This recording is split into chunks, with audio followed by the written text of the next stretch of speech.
এক বছর ধরে যে কাজগুলো হয়েছে সেগুলো বর্ণনা করা হয় এবং সদস্যরা সেটার অনুমোদন দেন। তো এজিমে যেটা হয়েছে যে আমাদের কিছু পরিকল্পনা আরও কী কী করা যেতে পারে অনুমোদনের পাশাপাশি আমরা কিছু ভবিষ্যৎ পরিকল্পনা করেছি। ইতিমধ্যে আমরা একটা স্বপ্নের জায়গা পৌঁছাচ্ছি, সেটা হচ্ছে শিল্পীদের জন্য একটা স্থায়ী জায়গা যেখানে শিল্পীদের রিক্রিয়েশন সেন্টার বা শিল্পীদের চর্চার জায়গা এবং শিল্পীদের গুণগত মান উন্নয়নের জন্য প্রশিক্ষণ কেন্দ্র সব কিছু মিলে একটা কমপ্লেক্স করার ভাবনা আমাদের এসেছে। সেটা হয়তো আমরা আশা করি অচিরেই শেষ করতে পারবো।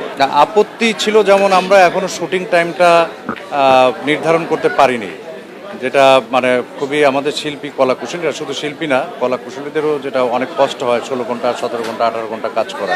তো এটা আমাদের এই প্রচেষ্টাটাও থাকবে যে কি করে এটা 8-10 ঘন্টার মধ্যে কর্মঘণ্টা নিয়ে আসা যায়। তো তার জন্য আমরা ডিরেক্টরস গিল্ড, প্রডিউসার অ্যাসোসিয়েশন তাদের সাথে বসেছি। একবার আমরা কিছুটা এগিয়েছিলাম, কিন্তু আবার ঈদ যখন আসে তখন আবার সবার একটা অনুরোধ আসে যে ঈদের সময় বার তুলে দেওয়া হোক। এই ঈদের সময় বার তুলে দেওয়ার পরে তারপরে আবার ওইখানে ঘুরে যাওয়া সম্ভব হয় না। তবে এটা আমরা বলতে চাই যে শিল্পীরাও মানুষ এবং সকলেরই যেরকম একটা বিশ্রামের প্রয়োজন আছে, সেই রকমভাবেই শিল্পীদেরও কর্মঘণ্টা 10 ঘন্টার উপরে যাওয়া উচিত নয়। অ্যাপ্রিসিয়েশন আমরা যেগুলো পেয়েছি, যে আমরা যে কাজ করে যাচ্ছি প্রত্যেকটা শিল্পীর পাশে অভিনয় শিল্পী সংঘ দাঁড়াতে পারছে এবং অভিনয় শিল্পী সংঘ শিল্পীদের একটা আস্থার জায়গায় পরিণত হচ্ছে, সেটা আমাদেরকে আশ্বস্ত করেছে এবং অনুপ্রাণিত করেছে এবং সবাই উৎসাহিত করেছে এই ধারাবাহিকতা যেন অব্যাহত থাকে এবং সকল শিল্পীর মিলন কেন্দ্র এবং সকল শিল্পীর আস্থার জায়গা যেন অভিনয় শিল্পী সংঘ হয়, সেই প্রত্যাশাও সবাই রেখেছে। না, আমরা তো সংগঠন আমরা কিছু কর্মপরিকল্পনা করতে পারি যাতে করে সবার শিল্পীর নিরাপত্তা, শিল্পীর মানে প্রফেশনাল মানে সেফটি যেটা এবং কর্মপরিবেশ যেটা সেটা সুন্দর রাখা এবং শিল্পীর সামাজিক মর্যাদা বৃদ্ধি করা, এগুলো নিয়ে আমাদের কাজ করা। তো তাতে আমরা যেগুলো করি যে বিভিন্ন সময় বিভিন্ন রকমের আমরা কর্মসূচি নেই, আমরা ত্রৈমাসিক আড্ডার আয়োজন করি, আমরা বিভিন্ন পেশার মানুষের সাথেও আমরা সংযোগ করার চেষ্টা করি। এখন যারা হয়তো এরকম ঘটনার মধ্যে জড়িয়ে পড়েন হঠাৎ করে, তারপরে হয়তো বুঝতে পারেন যে এটা একটা বাজে বিষয়ের মধ্যে জড়িয়ে পড়েছেন, তখন আবার সেটা আমরা আমাদের কাছে আসলে বা আমাদের পরামর্শ চাইলে আমরা সেখানে সর্বাত্ম চেষ্টা করি যাতে করে সেই সমস্যার সমাধান হয় এবং আমাদের প্রধান কাজ যেটা থাকবে যে দর্শকের কাছে যাতে করে শিল্পীর সম্মানটা অক্ষুণ্ণ থাকে। আমরা এটা মনে করি যে শিল্পী একা তো কিছু করতে পারে না, এখানে অনেক মানুষ লাগে।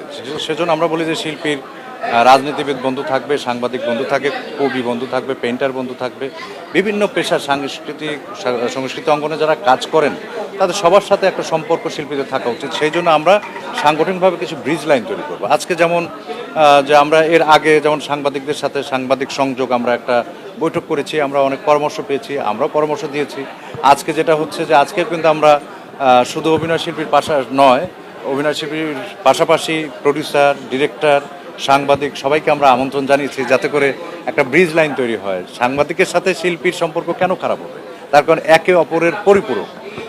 সেই পরিপূরক যারা, তারা কেউই যেন কাউকে কোনো রকমের সম্মানহানি করে সামাজিকভাবে কারো যেন মর্যাদাহানি না করেন, সেই অনুরোধ আমরা জানিয়ে আসছি এবং এই আমরা ধারাবাহিকতা অব্যাহত রাখবো যাতে করে আমরা আমাদের ভেতরের কোনো ইস্যু নিয়ে দর্শকের কাছে যেন আমাদের ইমেজটা নষ্ট না হয়, খারাপ না হয়। অভিনয় শিল্পীদের জন্য একটা ভবন নির্মাণ করব আমরা তো এখন ওয়েলফেয়ার কাজ করছি, মানে কল্যাণমূলক কাজ। যে কোনো শিল্পী যে কোনো সময় আমাদের কাছে এসে তার সমস্যা বা তার চিকিৎসা, আর্থিক এই সংকটগুলো আমরা মোটামুটি অভিনয় শিল্পী সংঘ এখন মোটামুটি সাপোর্টগুলো দেওয়ার মতো অবস্থা আমাদের তৈরি হয়েছে। কিন্তু আমরা যেটা চাই যে পেশার উৎকর্ষতা সাধন, যে অভিনয় পেশার উৎকর্ষতা সাধন এবং বিভিন্ন দেশে এখন যেইভাবে টেকনোলজি নিয়ে বা অ্যাক্টিং প্যাটার্ন যেভাবে পরিবর্তন হচ্ছে, চেঞ্জ হচ্ছে, সেই জন্য আমরা একটা প্রশিক্ষণ যাতে হতে পারে। একটা শিল্পীরা মানুষকে বিনোদন দেয়, কিন্তু শিল্পীদের বিনোদনের কোনো জায়গা নেই।